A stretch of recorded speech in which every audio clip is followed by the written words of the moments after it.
What's up, everybody? It's your speech mommy, and I'm coming at you today with my most favorite topic of all, which is vocabulary building. And this is my most favorite topic because it has to do with talking, and I love to talk. So, if you are interested in learning how you can teach your child new words at home, then just keep on watching. In order to teach a child new words, we have to know how they learn new words. And children learn new words by first hearing that word over and over. And this is true for not only children, but for all people. We learn new words by hearing that word over and over. The second way children learn new words is by hearing that word spoken from someone that they love or spoken from someone that they think highly of. The third way that children learn new words is when they get to hear that word in its meaningful context or in a meaningful situation. So, throughout this video, I want us to keep in mind those three ways that children learn new words. So, let's put that into perspective real quick. I'm going to use music for an example.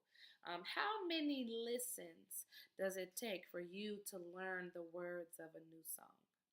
I'm sure it takes a few listens.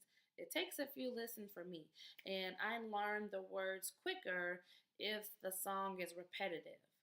So that's the same for how children learn new words. The second way, in reference to music, is that I know it's easier for me to learn the words of a song when someone that I love put me on that song, or someone that I think highly of, put me on that song. I wouldn't say it's easier for me to learn the words, but I'm more motivated. Let's say that you want to learn the words to a song that you turn up to. It'll probably be easier for you to learn those words in the midst of a turn up versus learning those words while you're studying or something like that. Moving on, let's talk about something called self talk, which is pretty much talking to yourself. Just kidding. Self talk is describing to your child what you are doing. And that looks like, oh, mommy's eating, daddy's brushing his hair, granny's eating some soup.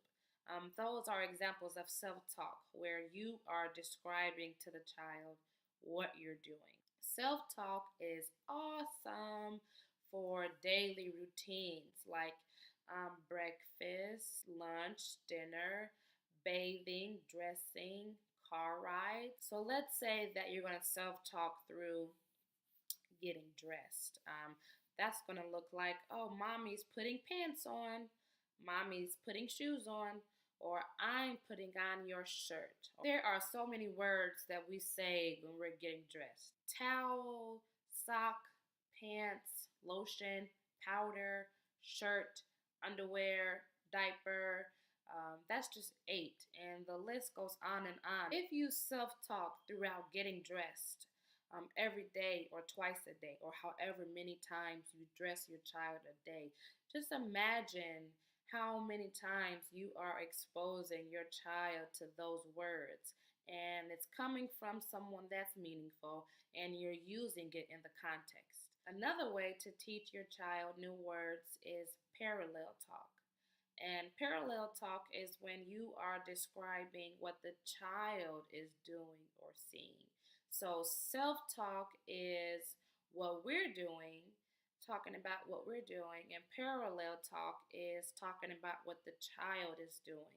It's you're putting on your shoes, you're eating applesauce, you see that tree outside.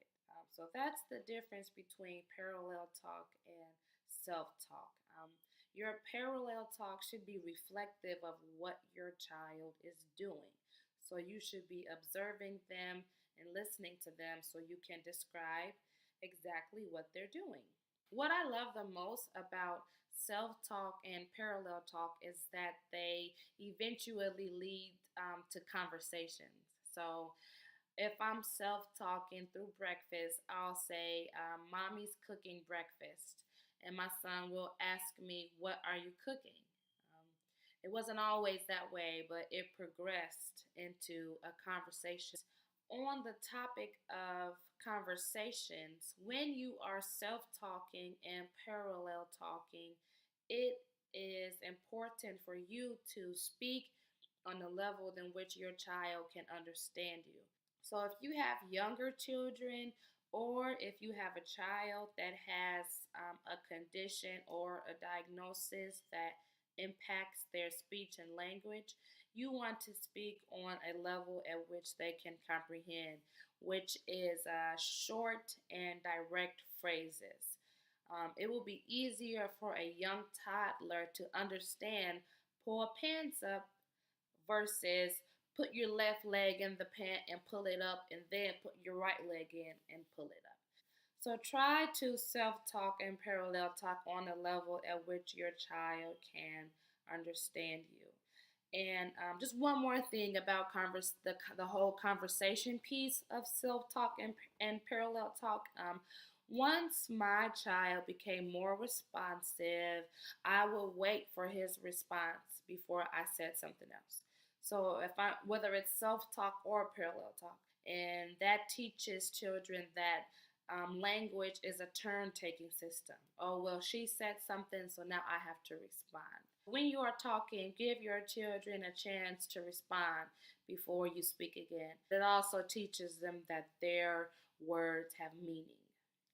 In this video, we talked about how self-talk and parallel talk can help teach a child new words. Of course, there are many different ways that children can learn new words that I did not mention, but I did want to talk about those two because they are very natural.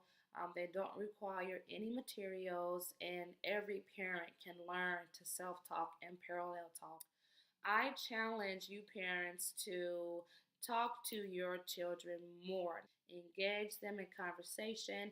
Tell them what they're doing. Tell them what you're doing. If you have any questions about vocabulary building, finding a speech therapist, or any other questions that are speech and language related, feel free to reach out to me in the comments below or in my email. Thanks for checking out this video, and I'll see you in my next one.